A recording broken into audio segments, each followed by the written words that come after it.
All right, sound the Rock Lobster alarm. Another emergency podcast. Feels like every 2 months I record an emergency podcast. But yeah, I guess that's life covering the Indianapolis Colts over the past few years. So Kevin Bowen back on Monday afternoon. Carson Wentz out 5 to 12 weeks, having surgery within the next 90 minutes on his left foot to remove a bone. Left metatarsal was the phrase that Frank Reich used earlier today from up at Grand Park. We'll be back Wednesday with our normal pod, camp takeaway pod. More of your Twitter questions that revolve the other 89 guys on the roster. But obviously this is Carson Wentz centric. I know I mentioned some stuff on Friday. I think a lot of that, if you haven't listened to that podcast, still applies. So feel free to give that listen. And then obviously we touched on a whole lot more, I should say. Just stuff in general of what I'd seen so far through the first 4 days up at Grand Park.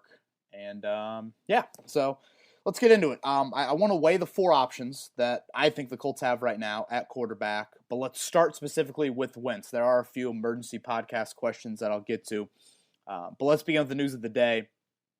Again, Frank Reich mentioned a broken foot he believed Carson Wentz played through and just never realized he had back in high school.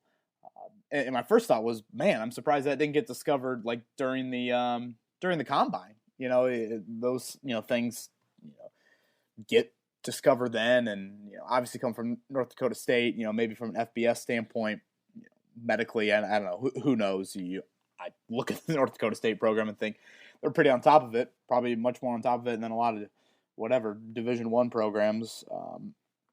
But anyways, that bone got dislodged last Thursday at practice, and this is where we're at right now. On Friday, I mentioned on that podcast, I thought surgery was the smartest thing, and the Colts wanted the most predictable outcome. That was something Frank Reich said today. He was pretty adamant everyone was on the same page there.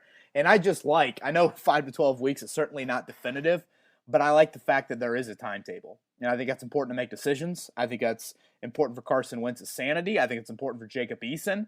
And obviously, we won't know how 5 to 12 weeks develops really until about mid-August or late August, and I'll get into that in just a second. But I just felt like you wait for rehab, and then you have surgery, and Wentz is worried about that, and what about his pain threshold? That matters, especially for a quarterback that is not confined to the pocket. This is a totally, totally different type of QB than Phillip Rivers playing with the turf toe last year. People are kind of, wow, this is kind of a wild injury and all those things. For what it's worth, I think there were people in the Eagles organization that felt like Carson Wentz's, just pregame routine, but just in general, his routine to play the quarterback position had gotten a bit too extreme in just what he was doing to get ready, whether that be practice or for a game. So I don't know if that wear and tear just naturally led to this. I don't know if it's simply you play quarterback a handful of years in the NFL and you're going to have these sorts of situations flare up. I think it's pretty freak, but that is some of the chatter that you do hear. Let's get in the timetable. So 5 to 12 weeks. If I look at 5 weeks from today, August 2nd, I see Labor Day, September 6th. That would leave 3 days of practice. Typically, you do practice on Labor Day in the NFL, but I'm trying to think of, last year was such a blur, but typically you do after kind of the roster cuts. Granted, the roster cuts are a little bit earlier this year. They're August 31st. But following just a normal week schedule, the Colts would practice Wednesday the 8th, Thursday the 9th, Friday the 10th, and boom, September 12th, you're playing the Seahawks at home in your season opener. Again, best case scenario, let's say 5 weeks. Is 3 days of practice time enough? That seems super optimistic. I probably wouldn't want to risk that. Carson has practiced for a day and a half. So let's say he doesn't practice. I mean, who knows? Maybe he is able to do some throwing stuff in late August and is able to do some sort of team stuff. But, you aren't under this timetable. I would be surprised if he played in a preseason game. Obviously, what is the final preseason game? The 27th? That's a good question to ask Frank Reich tomorrow. Let me Let me jot that down on my question list. But that's, I think, kind of unrealistic. Reich, Wentz, preseason. Boom. Multitask. I just don't think that's a whole lot of practice time. I just don't think it's a whole lot of, whatever. On the same page with wideouts, confidence in his foot, whatever route that you want to go there. That to me is, boy, I'm not holding my breath on 5 weeks. So I'll just leave it at that. Now, as Frank mentioned today, basically they need to get to about 3 to 4 weeks post-surgery to really know where he's going to fall in that timetable with his rehab. And that's the 5 to 12 week. Sounds like just some rest for these first 2 weeks. And then once you get to week 3, can start to do some stuff on that foot. It is his plant foot. I would think you'd rather be the right foot, but I'm not going to pretend to be some doctor, even though I just did. So basically, I'm not expecting really any concrete updates until about mid-August moving forward. Now, Frank made it very clear, pain threshold will ultimately be where you go with this. You don't have to be pain-free. You can, play through it. And, putting Carson Wentz's pain threshold to the side, I just worry more about, again, his own game. Each quarterback is different. And we just talked about Philip Rivers earlier and how confined he is to the pocket. Carson Wentz, not only from an athletic ability standpoint and a guy that wants to get on the perimeter, wants to do boots, zone read stuff, all of those things. Yes, that is, a huge aspect to Carson. But also, this is a guy that, and we talked about this, and I try to stress this during Friday's podcast, he's rebuilding his quarterback play, his own game, lower body up, the fundamental aspect to that position. Does that need a whole lot of attention, in this process? I think that's a very real question. And again, it comes back to, okay, when can he get back to practice? How much time can you spend on that? Because once you get to September, boy, this is regular season prep. And your rehab guys have got to do that off to the side. So yeah, those are my thoughts, I guess, Reich related on that. Let's get into the options. So the Colts, in my opinion, they've got 4 options. Let's start with Jacob Eason. We will weigh pros and cons to each of these. Certainly going with Eason would be just an awesome opportunity to evaluate your 4th-round pick from 2 years ago. And that's invaluable. And evaluate him in super real settings. Obviously the preseason, but certainly the regular season. Get that red jersey off. And it wouldn't cost anything. It's not like you're spending more money or a draft pick or anything like that. It should help, theoretically, a bit of the vertical passing game. Obviously, there are cons, and would Eason be ready to handle what is one of the toughest stretches you will ever see to start an NFL season? There's real information on that's true. I mean, it is an incredibly brutal stretch. And I know people are like, you can find quarterbacks taken late in drafts, which, Eason was day 3. I know he's early day 3, but I think he qualifies as that. That guys that have come in here and started early. But I think we have to remember Eason is unique in that the pandemic last year takes all the spring work out, all the preseason games, throws 30-some passes and 11 on 11 during camp. Then you get to this year, again, no spring work. Now, he is embarking on the exact reps that he needs, first team starting reps into the preseason, all of that. But before last Friday, this guy had barely done anything in terms of, again, proper evaluation, real life, here we go, final exam, not some bullshit, open book, let me take it home and I can do it with my roommates sort of thing. So there are pros and cons to each of these, obviously. I would go with Eason. You guys have heard me say that. I don't want to rush Wentz back. Let Eason roll. You get the 1st-round pick back in your pocket. And then see what you got.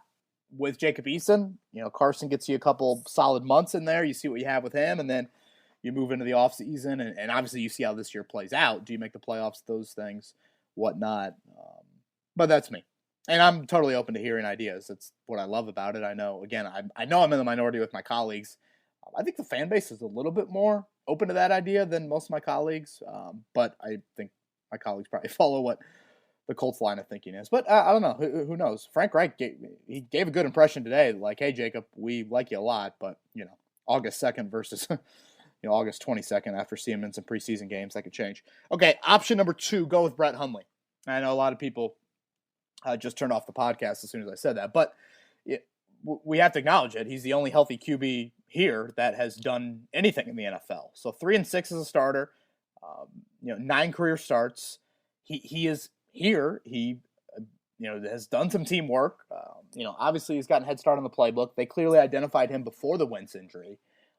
And again, this is going to sound super hyperbole, but Brett Hundley is much more like Carson Wentz playing style wise than Jacob Eason is like Carson Wentz. Like, Hundley can move. Eason, a little bit, but I mean, he's not anything. I don't think he wants to be on the perimeter outside the pocket as much as Carson does. Now, the cons are obvious. Just look up his, the back of his football card. It's 59% passer. It's 5.6 yards per attempt. It's, well, geez.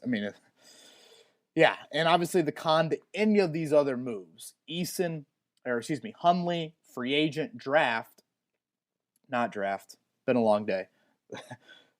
Bear with me.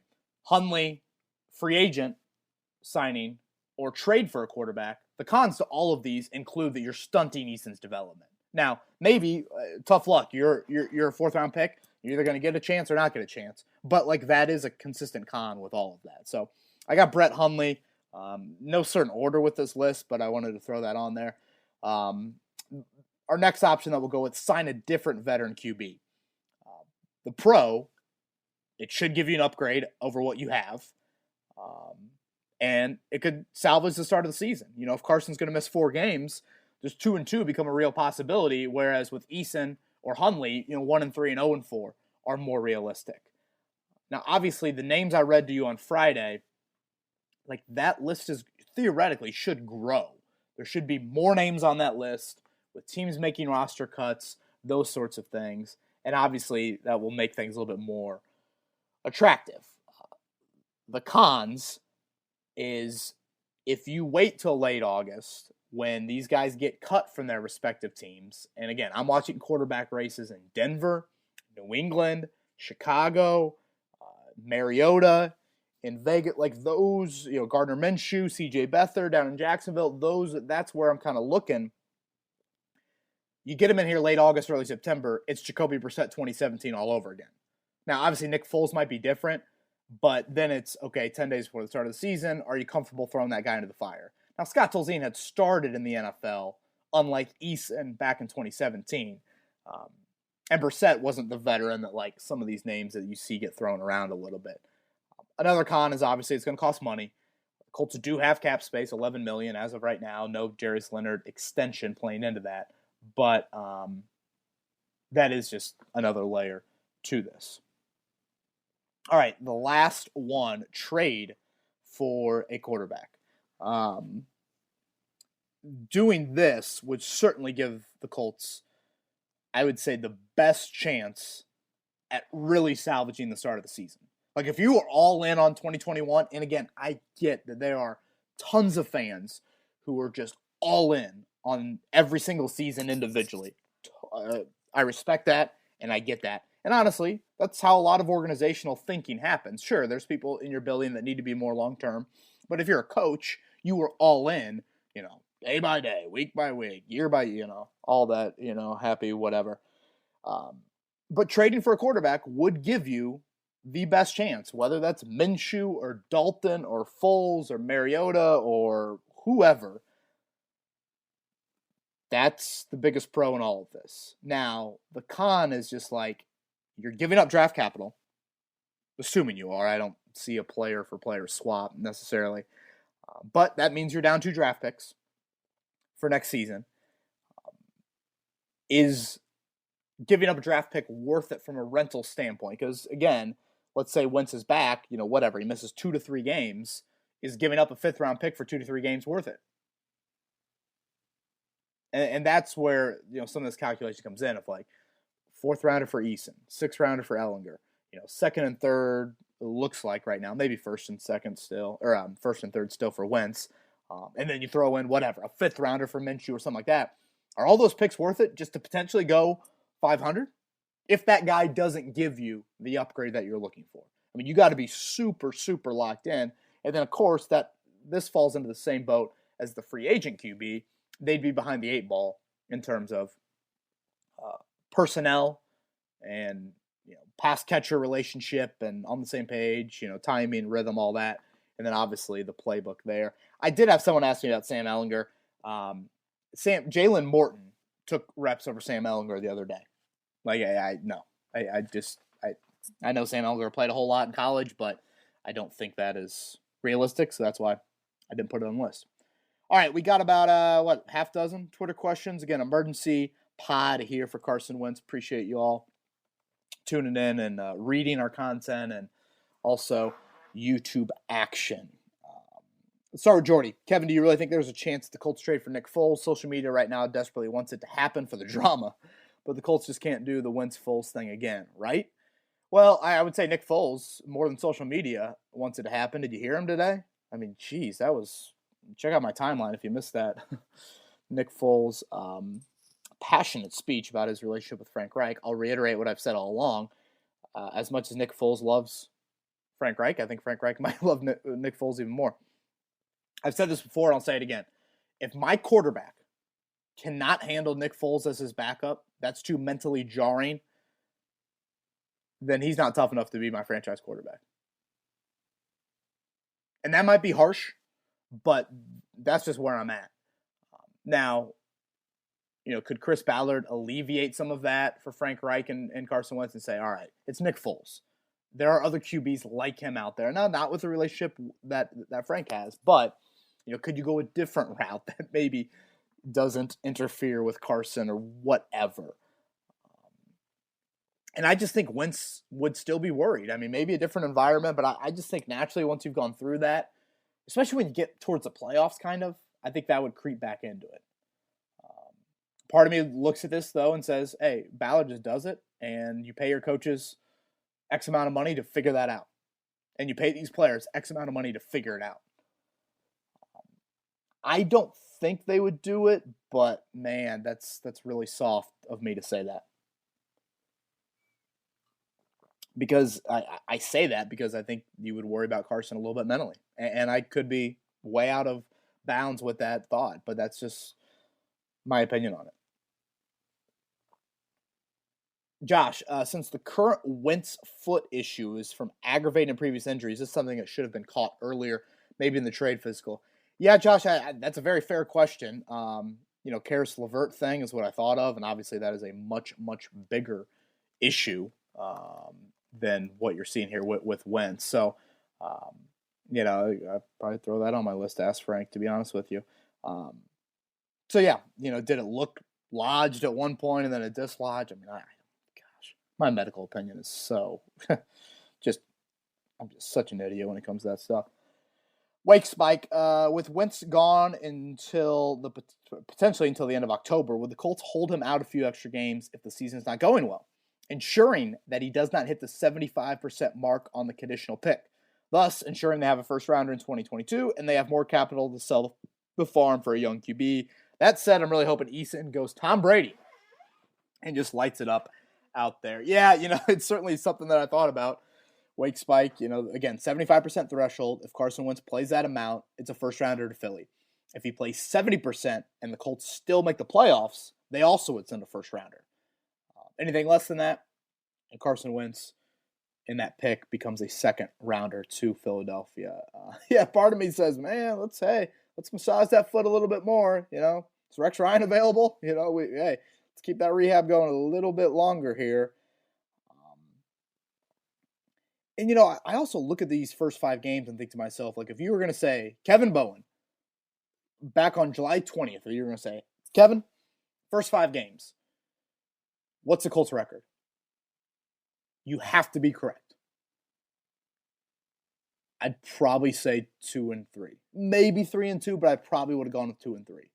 So, is it worth it to do something drastic at QB if, that's what I think the record is going to be? How big is the difference between 1-4 and 2-3? Now, A lot of you would easily say, hey, look at how last year ended AFC South-wise. Totally get it. Playoff-wise. Like, I know what one game means. But again, is it worth it from a draft pick standpoint or free agency money? And this factors into that as well. Now, I really, really don't think that the Colts are going to make decisions based off the 75% threshold. I don't. But how is it not on your mind just a little bit? Wyatt, hypothetical here. Say Carson ends up re-aggravating his foot and has to get surgery. I think Wyatt sent this in before today's news came out. That'll keep him out at least 6 weeks or later. And in that time, Eason, Ellinger, the new guy, are all incapable of mustering up even one win. Do we just become big sellers and hope for a top pick in the next draft, or what then? Dramatic, I know, but just wondering. I mean, no team, well, I shouldn't say no team, but the Colts are not going to sell. Teams rarely sell in the NFL. The schedule certainly eases up. You got to think you're in the easiest division in the AFC, and there's also 7 teams that make the playoffs. So, I mean, look at the NFC last year. I mean, that last wild card spot was up for grabs really late in the year, whereas the AFC obviously went to 11-win team. So, no, I don't see that, Wyatt. Sam, if Carson Wentz is cleared to play by week 3 of the preseason, do you risk playing him for a few snaps, 10 to 15, or wait to roll him out for week 1 of the regular season? Sam, to me, I feel like Carson Wentz needs 2 weeks of practice at a minimum before you put him out there in game action. That might be a little bit high. Some people say, hey, full week of team practice would be good to go. Okay, fair. Now, I just, if you're asking me today, is Carson Wentz going to play in the preseason? I would say no. No chance. All right, let's wrap up with Tanner. I don't know about you, but I'm really wanting to see what Jacob Eason can do. Say Eason balls out in the preseason and he's forced to play week 1. He leads us to a win and goes 25 of 31 with 3 TDs and 1 pick after week 1. Wentz is able to play. Do you roll with the hot hand and ease Wentz back in later, or do you throw him back in ASAP? Boy, gotta love that one. If it's one game, I would, and Carson Wentz is ready, I think they'd put him in there. Yeah. Man, wouldn't that be a great problem to have? Wouldn't that be a great problem to have? Yeah, that's certainly something to think about. All right, everybody, that'll wrap up this emergency podcast. We'll be back Wednesday. Again, much more of a normal podcast. Chris and I will be in studio for that, recapping. The Colts have an off day on Thursday, so that's why we want to get in there kind of Thursday afternoon and have just a normal podcast. So any Wentz-related questions that you guys send after this, I will get to those then. And like I said, 107.5 The Fan, all of our training camp coverage, we've been, I said it this time last week, I get excited this time of year. I love producing this content. You guys seem to be consuming it at a really high rate. If you guys have any suggestions or thoughts or anything like that, feel free to let me know. But I know the news hasn't all been great over the past week or so, but thank you guys for doing that. And those notebooks have a lot of tidbits in them. I put, 12 to 15 in there each day from practice. So keep on checking that out. Kevin Bowen signing off this edition of Kevin's Corner. Talk to you guys Wednesday.